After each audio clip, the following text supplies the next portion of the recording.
tapi atributif. Pak Fauzi, saya ikut selfie dong Pak. Nanti saya duduk situ. Tapi ini PR, tolong Pak Sekjen ditulis, Pak Sekjen, di komputernya, jangan di sini, nanti hilang. Ya. Kami nanti coba cari bubur merah putih lagi untuk ganti nama Pak, supaya lebih cocok, supaya sesuai dengan yang selamatan atau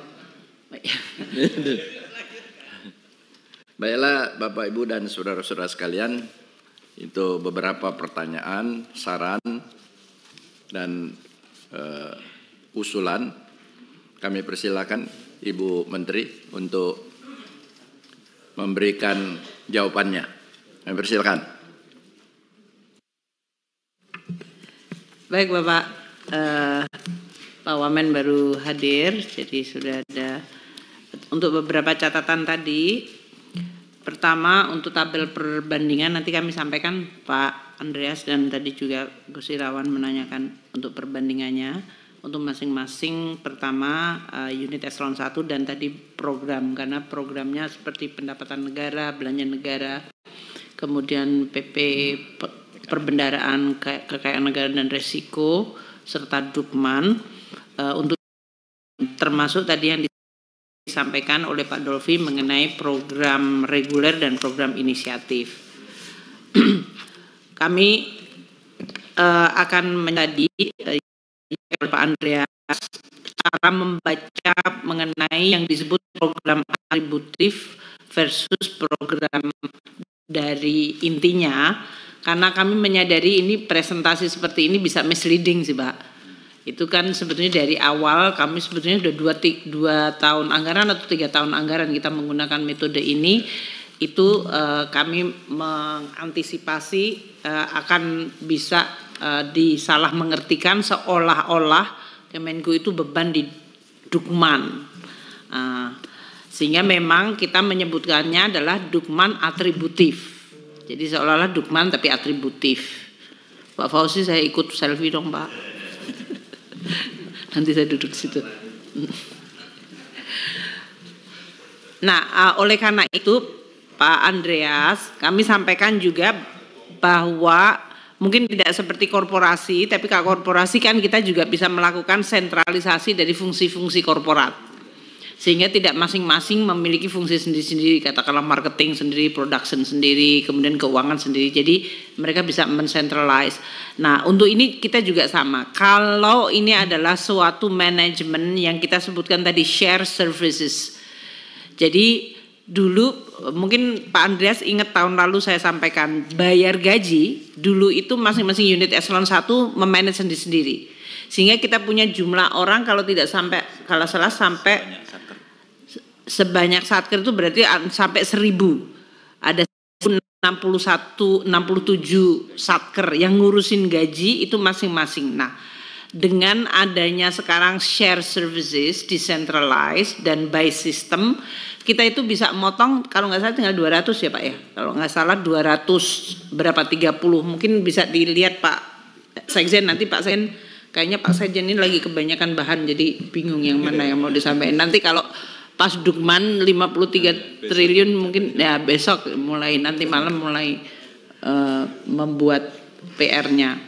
Tapi ini saya ingat banget karena tahun lalu kami menggunakan contoh itu. Jadi share service seperti pembayaran gaji yang tadinya dilakukan oleh masing-masing unit eselon 1 dengan diversifikasi seperti pajak yang paling besar, bea cukai, kemudian perbendaraan yang jumlah stafnya banyak, tapi kemudian yang lain kita sekarang centralize menjadi satu sistem. Ini juga kemudian mengurangi jumlah orang dan juga kemudian menimbulkan efisiensi. Demikian juga waktu procurement, pengadaan laptop dan yang lain-lain itu kita centralize, sehingga ini juga bisa mendapatkan bargain yang jauh lebih bagus. Kemudian untuk berbagai nota dinas kita sekarang sudah tidak melakukan sendiri-sendiri juga Pak Andreas, sehingga itu semuanya adalah tersistem. Kita hampir sudah mesin fotokopi masih ada sih, tidak hilang semuanya, tapi hampir udah nggak ada. Dan hampir semua dulu kalau bapak-bapak sering lihat saya bawa tas isinya dokumen-dokumen, ini sekarang jarang sekali, semuanya sudah elektronik. Dan dengan adanya kita sekarang electronic signature juga sudah di-approve BSSN, maka kita sekarang hampir semuanya sudah dalam bentuk elektronik digital.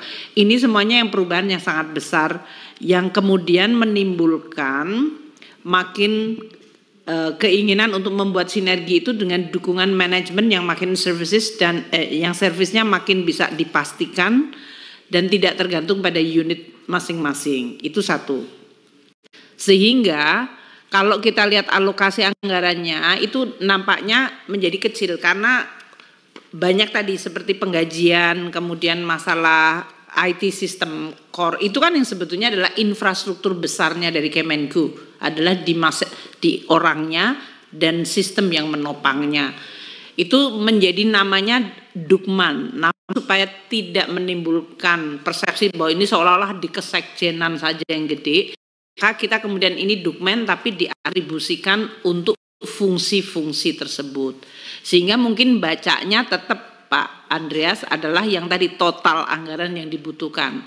Yang satu adalah yang langsung, yang kedua adalah yang atribusi dari Dukman tapi sebetulnya untuk mereka, untuk masing-masing fungsi tadi belanja negara, penerimaan negara, pengelolaan perbendaharaan kekayaan negara dan risiko serta kemudian Dukmannya sendiri. Di Dukmannya sendiri kita punya 3 yang besar yaitu Sekjen, Irjen dan BPPK. Yang kemudian masing-masing juga memiliki fungsi yang sebetulnya mensupport masing-masing unit tersebut. Itu mungkin yang, tapi nanti saya bisa memahami dan ini masih menjadi PR kita untuk bisa menunjukkan bagaimana sebetulnya alokasi anggaran dikaitkan dengan tugas fungsi dan responsibility yang besar. Untuk Pak Ketua, sebelum pindah masih soal atribusi, ingin klarifikasi lagi Bu Menteri. Jadi dengan konsep atribusi ini, itu semakin besar kontribusi atribusinya itu kinerjanya lebih baik, atau kalau atribusinya kecil kinerjanya baik. Itu untuk ukuran kinerjanya itu bagaimana? Atribusi yang paling besar yang paling baik atau bagaimana? Kalau unitnya besar, share service-nya besar ya atribusinya akan otomatis besar karena kan sebetulnya di situ juga ada unit cost dari masing-masing orangnya, tapi juga investasi sistem Pak Dolfi. Seperti Cortex ini kan cukup besar, tapi dia multi years ya dalam hal ini. CISA itu relatifnya bisa dikonten di dalam bea cukai, tapi juga kita lihat dia membutuhkan. Biar singkat misalnya begini Bu, anggaran 2025 53 triliun. Saya total atribusinya itu 43 triliun atau 81% itu fungsi atribusi. Nah, kalau 81% ini jadi 90% itu artinya kinerjanya baik atau bagaimana? Maksudnya itu? Mungkin kita belum menghitung korelasi seperti itu, tapi lebih karena sibuk untuk melabelisasi atau mengassign masihnya Pak. Jadi mungkin mohon maaf Pak Dolfi, tapi ini pertanyaan bagus.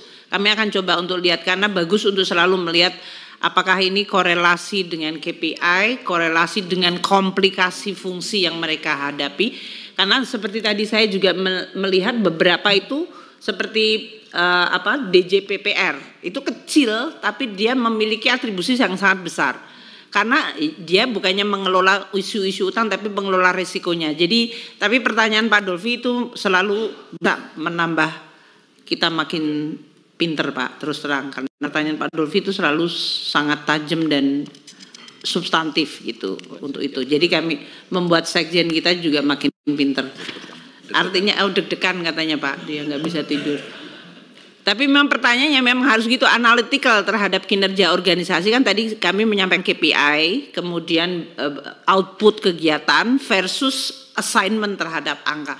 Itu saya selalu mengatakan sama teman-teman Kemenku yang katanya punya data analitik banyak yang buat analisa gitu. Nah, permintaan Pak Dolfi itu membuat kita makin bisa dipacu untuk membuat berbagai analisa-analisa mengenai tadi hubungan antara kinerja organisasi, anggarannya, jumlah SDM-nya dan bagaimana atribusi di masing-masing tersebut. Tapi ini PR, tolong Pak Sekjen ditulis Pak Sekjen di komputernya jangan di sini nanti hilang. Ya. Pimpinan. Ya sekalian aja Bu, tadi kan disebutkan sebetulnya salah satu indikatornya itu adalah berapa aktivitas itu seperti misalnya pembayaran gaji sebelum ada share services dan sesudah ada share services, itu yang paling mudah untuk membandingkannya. Ya, kalau Jadi, itu bisa Pak, kami ada. Seingat saya tahun lalu ada, tapi tahun ini kita sebetulnya lagi seneng karena formatnya ini rada dibuat lebih mature, tapi kemudian beberapa risiko yang basic tahun-tahun lalu jadi tidak terikutkan. Nanti kami akan untuk pendalaman kami akan sampaikan Pak Andreas. Kalau yang itu ada banget karena memang itu yang menjadi salah satu. Pak Ketua, saya mau tambah juga satu Pak, biar pesan aja ini sekalian. Ada enggak ya, saya agak mengganggu memang dengan istilah-istilah ini dukungan manajemen gitu kan. Ya kalau tapi ternyata anggarannya banyaknya di dukungan itu gitu.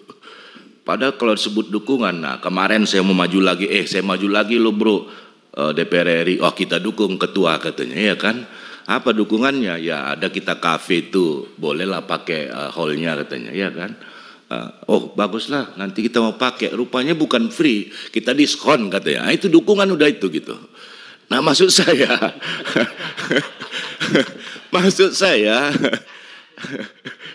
saya akuntan Bu, kalau udah nggak dapat di mana-mana itu di dukungan, di lain-lain gitu. Biaya lain-lain, pendapatan lain-lain gitu, itu kan dukungan. Nah itu adalah angka-angka yang kecil gitu, tapi ini terbesarnya di situ, pindah dari penerimaan negara separuh berkurang pindah ke dukungan gitu. Saya nggak tahu kalau ada apa, biar aja beban Pak Sekjen lagi Bu, kita tambah cari istilah yang yang lebih make sense gitu loh Pak. Masih. Ya ini memberikan kesan seolah-olah jadi ngobrol-ngobrol gitu ya Pak ya, gede gitu yang kemudian nggak efisien gitu, malah justru yang disebutnya yang nama-nama yang soundbite-nya besar seperti pendapatan negara kok malah cuma 2 triliun gitu kan, itu misleading banget itu ya, itu berarti kesalahan kami. Nanti kami koreksi Pak istilah mengenai itu, tapi poinnya begini, Kemenku itu sesudah kita lihat organisasi dan anggaran dan SDM-nya selama beberapa tahun, Bapak-bapak sekalian ini karena yang punya concern semuanya kayaknya, adalah kita melihat cara kita berorganisasi, cara mengelola SDM dan cara kita mengelola anggaran itu banyak yang tidak match. Padahal kita mengelola satu instrumen yang sama yang namanya APBN yang nggak bisa dikotak-kotakin di masing-masing ini. Itu satu.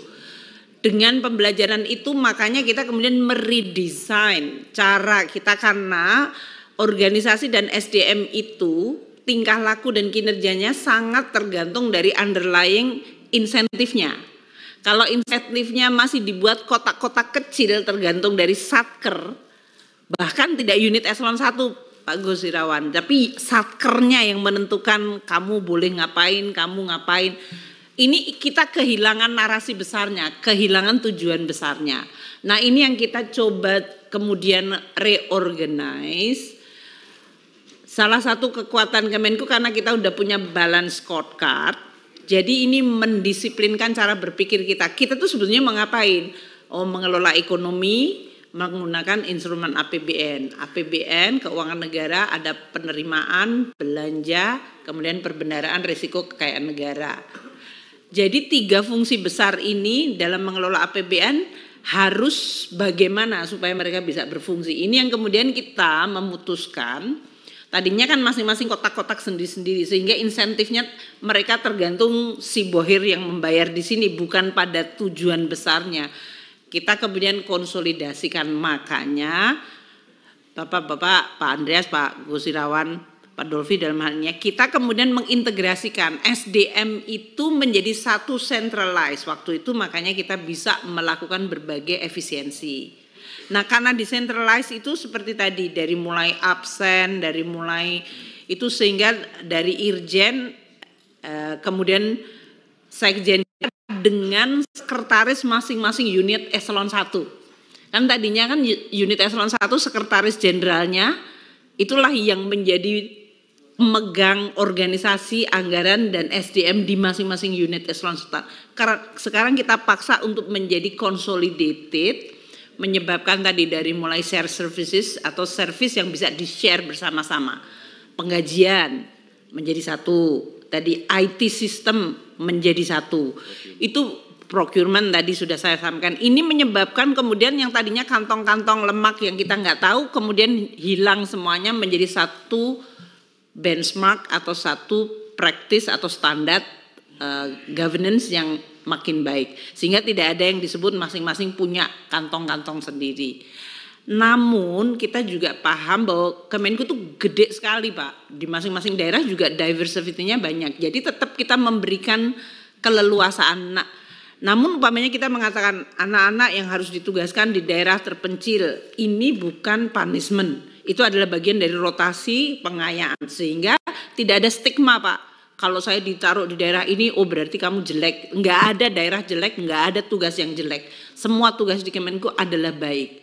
Ini menimbulkan motivasi yang beda sama sekali Pak. Termasuk kita reward kalau mereka harus pulang ke home base, membutuhkan lebih banyak waktu untuk cuti, ya mereka nggak boleh dipaniskan seolah-olah menjadi punishment Pak. Kalau dia di daerah yang remote, yang dia harus jalannya itu sampai 2,5 hari sampai rumahnya, kan berarti cutinya dia hilang 2,5 hari hanya untuk jalan. Nah hal-hal kayak gini kita perhatikan sampai detail untuk mewujudkan yang disebut Indonesia Satu itu tadi. Sehingga jangan sampai ada, oh ini daerah buangan, ini fungsi buangan, ini daerah parkiran, nggak boleh kayak gitu Pak. Karena semua tugas adalah penting. Nah ini menimbulkan konsekuensi tadi SDM kita dan IT kita menjadi lebih consolidated. Nah namanya kita sebutnya dukungan manajemen. Ya, itu mungkin menjadi mempersepsikan kok kayaknya kok tebel banget dukungan manajemen. Padahal ini memang adalah the whole core dari unit itu adalah dukungan manajemen tadi. Kami nanti coba cari bubur merah putih lagi untuk ganti nama Pak supaya lebih cocok, supaya sesuai dengan yang selamatan atau